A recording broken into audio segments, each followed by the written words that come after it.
Hi there, welcome back to my channel. I just wanted to pop in and make a quick video about all the things that I have recently purchased for the quarantine. When I found out that the world was going to be shutting down, I sensed the general panic that everyone sensed, except the way that I dealt with it was, oh my gosh, what are we going to do stuck inside for who knows how long? So I bought like a whole bunch of new toys for Hazel, and a lot of this stuff I was planning on getting for her Easter basket, and I bought it for the quarantine. Like, that's such a weird thing to say, like, for the quarantine. It's the great quarantine. So I'm not doing a really big Easter basket this year, and I'm actually gonna push our Easter celebration back a little bit so I can actually put things in her basket, because I haven't gotten anything yet. In the meantime, I just wanted to share with you what I purchased for the great quarantine. The first thing that I bought for her was this set of trains by Melissa and Doug. Originally, I wanted to get a whole train set with tracks, but the one that I ended up buying kept falling apart and it seemed to be really cheaply made. So I just decided to go with this set of trains that they like link together and then you can like drag them. And I decided to just use painter's tape as a track. So I just put tape on the floor and she can like drag them along the tape. I had that set up for a while. Then I was on the hunt for some new puzzles because Hazel was starting to actually like do the puzzle that she had. I actually got her a puzzle last year for Easter and she only just started to be able to actually like do it, and so I needed to get her a few more, and she's actually really into puzzles right now. So I got her this chunky puzzle actually just from the dollar store, and the reason that I like this and why I bought this one is because, oh god, it's because the animals, you can actually just like use them to play with. They can be used for many different activities, like you can bury them in a sensory bin of rice or in kinetic sand, or I feel like you can just do a lot with these, and you can actually stack them too. That was a cool puzzle, and it was only like $4 from the dollar store, so win. I just mentioned this, but I purchased some kinetic sand. I love kinetic sand, and I didn't realize how much I loved it until I bought some. Like, I play with this just as much as Hazel does. Like, together. I don't play with this by myself. Like, anyway, yeah, so kinetic sand. Another thing I got were these animal cards, and I bought these because I heard of an activity where you can get them to like match an animal toy to an animal card, and so I could have ordered a set like that off Etsy, but it was kind of expensive, so I just bought the cards, and I have some like little figures that she can match to them, and she actually does. And I also really like the illustrations on the cards.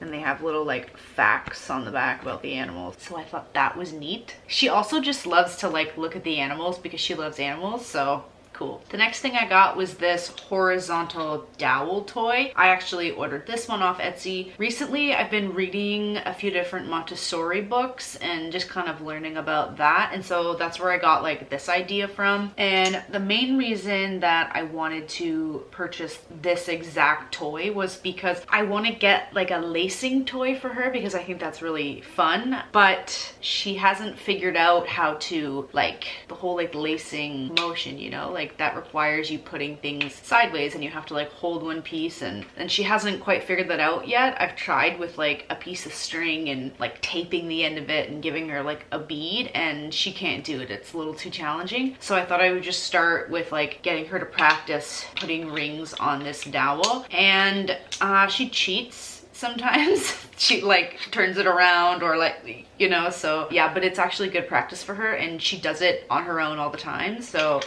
I finally purchased one of these, and I can also keep this one for my next child, and they'll be able to start on this earlier. I wish I had bought this for her sooner, but hey ho, I bought it now. This is really random, but I bought Hazel this like Elsa doll from Walmart because it has hair, and I want her to like learn how to brush hair and like learn that you can do things with hair. And they have like that like hair Elsa doll where it's like the head and like, you know what I mean, where it's kind of looks like a mannequin head or whatever, but they didn't have those at the store, so I just got one of these, and this was really cheap anyway. And so that's why it's all like frizzed, because we took out the tie and she's been trying to brush it without success. I got some Play-Doh. Well, more like a Play-Doh kit. I actually have Play-Doh already, but I didn't have tools and I didn't want to spend like, tools are like oddly expensive. And you can use like random objects you have in your house, but I kind of wanted to get like stencils and I don't know, like some of the Play-Doh tools are really unique. So I wanted to get a little kit. This was like a Christmas thing. It was on sale for like $6. It comes with a roller. It comes with like different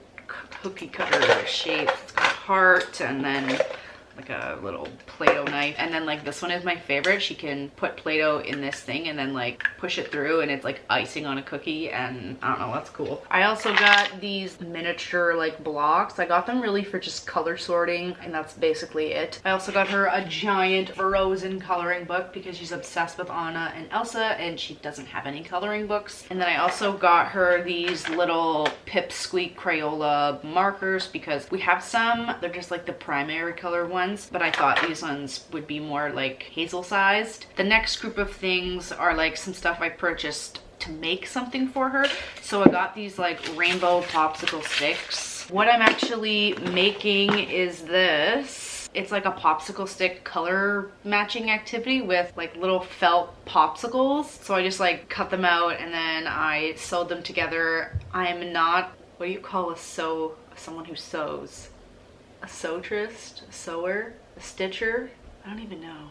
Anyway, I don't know how to sew, but I know how to put a needle through it, like, you know, basic stuff. So that's what I'm doing here. It's nothing special. But yeah, so I got the popsicle sticks and rainbow felt to make that activity. And then, okay, for this puzzle, I searched high and low for it. It's this huge puzzle set by Melissa and Doug. And the reason that I wanted it was because it comes with like, I think like 4 or 5 puzzle boards, and the front and back are both puzzles, and you like fill in the puzzles with these shapes. And I thought that was like so cool. Like you fill in a picture with shapes. For some reason I thought it was really cool and good for her learning her shapes, and also something we can get a lot of use out of because I can rotate the puzzle and she can also use the shapes for other activities like color sorting or color matching. The next thing I got was just a basic domino set, and then of course I had to get her a few new books because she has a lot of books, but we read them all the time. We read at least 2 every day, and cycling through them is getting old. Anyway, so the first book I got was this book. It's like a baby Einstein book. I spilled coffee all over it. Well, Hazel spilled coffee on it. Yeah, so it just like has these different